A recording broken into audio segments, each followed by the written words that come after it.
Back to the YouTube channel of Civil's Notes. So in this video we will cover chapter number 3 Arc Changing Earth. इस chapter में हम अर्थ में जो internally changes होते हैं और अर्थ के सरफेस पे जो चेंजेस होते हैं उनके बारे में पढ़ेंगे.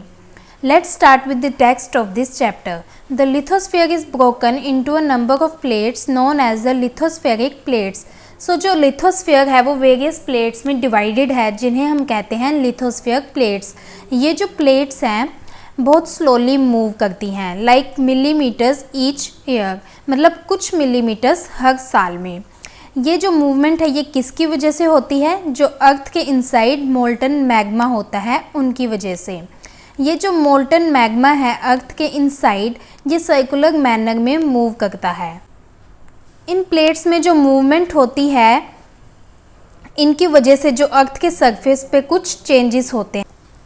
ये जो अर्थ की मूवमेंट्स हैं ये दो फोर्सेस में डिवाइड हैं जिन्हें हम कहते हैं एंडोजेनिक फोर्सेस और एक्सोजेनिक फोर्सेस. एंडोजेनिक फोर्सेस क्या होती हैं? जो forces interior of the earth which act in the interior of the earth are called endogenic forces, and the forces that work on the surface of the earth are called exogenic forces. So जो forces internally act करती हैं उन्हें हम endogenic forces कहते हैं और जो surface of earth में वर्क करती हैं उन्हें हम कहते हैं exogenic forces. यहाँ पे एक फ्लो चार्ट दिया हुआ है. जो अर्थ की मूवमेंट है वो दो फोर्सेस में डिवाइडेड है, एंडोजेनिक फोर्सेस और एक्सोजेनिक फोर्सेस. जो एंडोजेनिक फोर्सेस है उनमें जो है एक सडन फोर्सेस होती हैं और एक डायस्ट्रोफिक फोर्सेस. सडन फोर्सेस कैसे अक्कर होती हैं? अर्थक्वेक्स में, वोल्केनोस से और लैंडस्लाइड से. और डायस्ट्रोफिक फोर्सेस जो हैं बिल्डिंग माउंटेन से. और नेक्स्ट जो है वो एक्सोजेनिक फोर्सेस है जिसमें हम इरोजनल और डिपोजिशनल को ले लेते हैं. जो इरोजनल है वो सेडिमेंट्स को एक जगह से दूसरी जगह पे लेके जाता है और डिपोजिशनल इन्हें दूसरी जगह में डिपॉजिट करता है. इनमें हम ले लेंगे रिवर्स को, विंड्स को, सी वेव्स को और ग्लेशियर्स को. ये जो सभी हैं रिवर्स, विंड्स, सी वेव्स या ग्लेशियर्स ये सेडिमेंट्स को एक जगह से दूसरी जगह लेकर जाके डिपॉजिट कर देते हैं. Endogenic forces sometimes produce sudden movements and at the other times produce slow movements. जो एंडोजेनिक फोर्सेस है ये कभी कभी सडन मूवमेंट्स लाइक अर्थक्वेक या वोल्केनोस कोज करती हैं और कभी कभी स्लो मूवमेंट्स. अब आते हैं अगले टॉपिक की तरफ जो है वोल्केनो. सो वोल्केनो क्या है? जब मोल्टन मैग्मा अर्थ के क्रस्ट से बाहर आता है, फटता है, तो उसे हम कहते हैं volcano. When the lithosphere plates move, the surface of the earth vibrates. जब लिथोस्फीयर प्लेट्स मूव करती हैं तो अर्थ का सरफेस वाइब्रेट करता है. ये जो वाइब्रेशन है ये पूरी अर्थ में ट्रैवल करती हैं और इन वाइब्रेशंस को हम कहते हैं अर्थक्वेक. और जहाँ से ये मूवमेंट्स जो हैं स्टार्ट करती हैं, the place in the crust where the movement start, उस प्लेस को हम कहते हैं focus. The place on the surface above the focus is called epicentre. Greatest damage is usually closest to the epicentre. जो greatest damage है earthquake की वजह से डैमेज जो होता है वो सबसे ज़्यादा एपिसेंटर में होता है. जैसे जैसे ये सेंटर से दूर जाता है तो अर्थक्वेक की जो स्ट्रेंथ है वो डिक्रीज़ करती है. सो जैसे कि हम इस डायग्राम में देख सकते हैं ये मैग्मा का चैम्बर है. यहाँ पे मोल्टन मैग्मा है जो वेंट से होते हुए क्रेटर की तरफ बाहर जा रहा है और गैसेस एंड एशेस निकल गई हैं.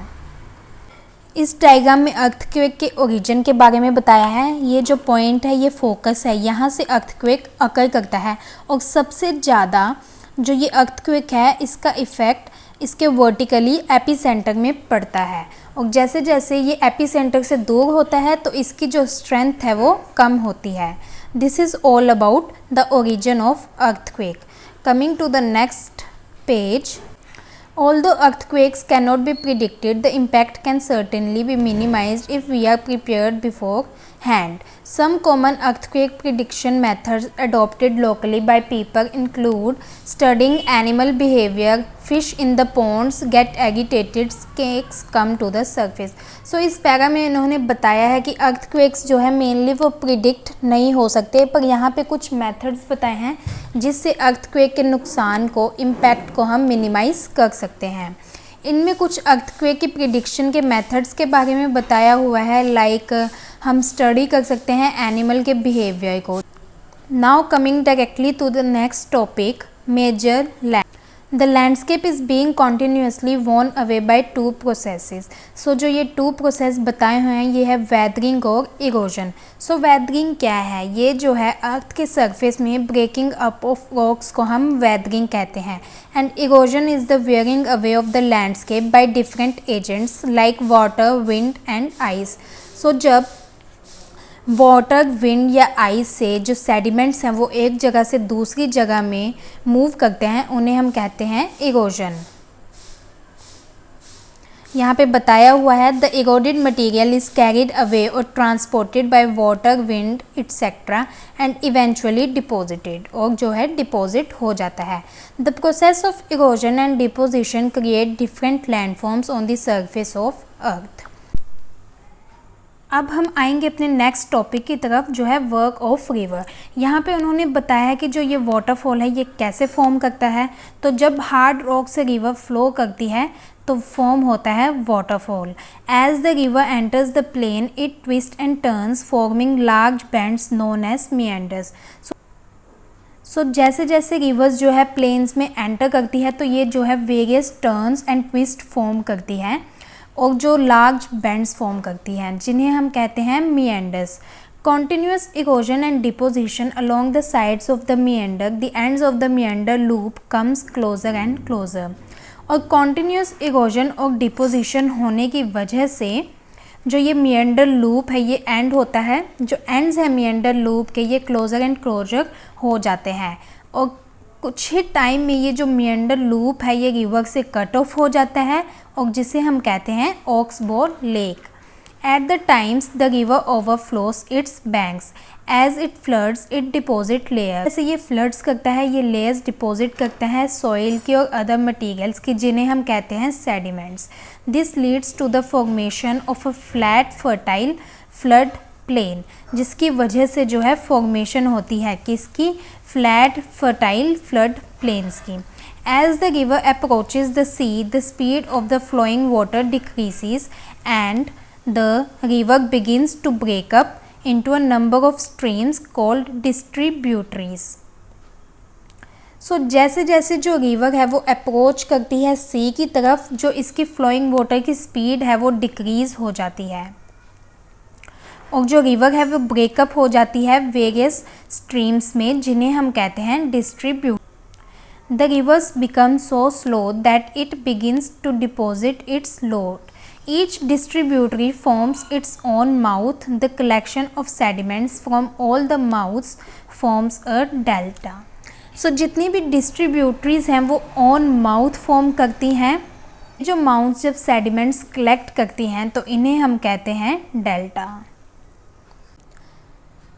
अब हम पढ़ेंगे सी वेव्स के बारे में। सो सी वेव्स में कॉन्टीन्यूस इरोजन और डिपोजिशन की वजह से जो कोस्टल लैंडफॉर्म्स फॉर्म होते हैं, ये जो सी वेव्स है कॉन्टीन्यूसली स्ट्राइक करती हैं रॉक्स को, जिनकी वजह से क्रैक्स डिवेल्प होते हैं।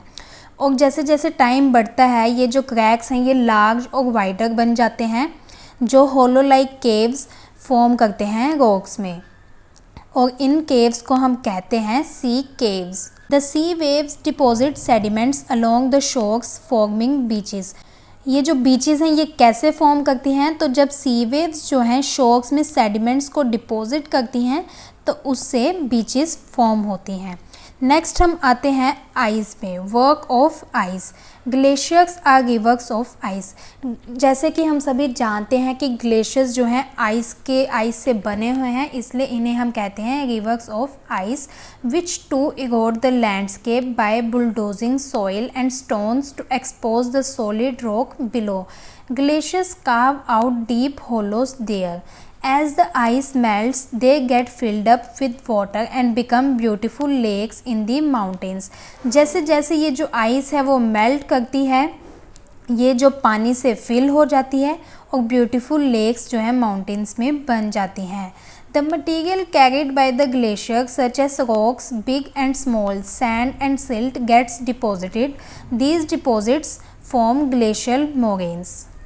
जब ग्लेशियर्स मटेरियल कैरी करते हैं, मटेरियल जैसे कि हो गया रॉक्स, बिग या स्मॉल, सैंड या सिल्ट, तो ये जो मटेरियल है ये डिपॉजिट होते हैं और ये डिपॉजिट जो है फॉर्म करते हैं ग्लेशियल मोरेन्स। यहाँ पे ग्लेशियर की फिगर दी हुई है कि ये जो है आइस की रिवर्स होती हैं। लास्ट हम आते हैं work of wind. An active agent of erosion and deposition in the deserts is wind. In deserts, you can see rocks in the shape of a mushroom, commonly called mushroom rocks. So deserts में जब हम mushroom की shape में rocks देखते हैं उन्हें हम कहते हैं mushroom rocks. Winds erode the lower section of the rock more than the upper part. Winds हैं ये अपर सेक्शन से ज़्यादा लोअर सेक्शन को इरोड करती हैं, लोअर सेक्शन से ज़्यादा सेडिमेंट्स लेके जाती हैं। Therefore such rocks have narrower base and wider top, जिसकी वजह से इन जो रॉक्स हैं इनका जो बेस है वो नैरो है और जो टॉप है वो वाइड है। When the winds blows, it lifts and transports sand from one place to another. When it stops blowing, the sand falls and get deposited in low hill-like structures. These are called sand dunes. When the grains of sand are very fine and light, the wind carry it over very long distance. When such sand is deposited in large areas, it is called loess. Large deposit of loess is found in China. जो sand fine और light होती है तो wind उसे आसानी से carry कर लेती है लॉन्ग डिस्टेंसेस तक, और जब ये जो सैंड है डिपॉजिट होती है लार्ज एरियाज़ में तो इन्हें हम कहते हैं लॉस। और ऐसे जो लॉस हैं, लार्ज डिपॉजिट ऑफ लॉस, ये मेनली फाउंड होते हैं चाइना में। So this is all about this chapter number 3, arc changing earth. For more videos, please like, share and subscribe to our YouTube channel Civils Notes. Thank you.